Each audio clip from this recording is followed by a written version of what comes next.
Alam nyo, totoo lang, lahat ng kailangan mo, binibigay ng Diyos. Yung tingin mong kulang ngayon, hindi mo yun kailangan ngayon. Eh, wala kang masasabi. Wala. Malaki ang pagkukulang sa akin ng Diyos. Hindi. Kaya nga yung bukas, huwag mo intindihin yun. Bukas yun. Yung babayaran mong next month, huwag mo intindihin. Baka mauna pa kunin na tayo ni Lord eh. Hindi ba? Minsan doon tayo kinakain eh. You know why? Because you don't read the Word of God. You don't read yung character, yung heart ni God na gusto tayong pagyamanin ng Panginoon. Saan mo matututunan yun? Saan mo mababasa yun? It's in the Bible. Kaya nga, Bible is the basic instruction before leaving earth.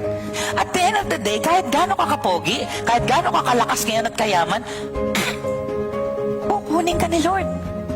Wala ka madadala kahit ano. Kaya hindi mo dapat problemahin. Kaya sa prayer, di ba? Give us this day our daily bread. Yung ngayon at mamaya may hapunan ka, praise God, hallelujah. Isipin mo lang na mas marami pa ang nasa mas mahirap na sitwasyon ngayon kesa sa'yo. Yung asawa nila, ang daming tubo na kahiga. Ikaw, nakikinig ng salita ng Diyos at maayos ngayon.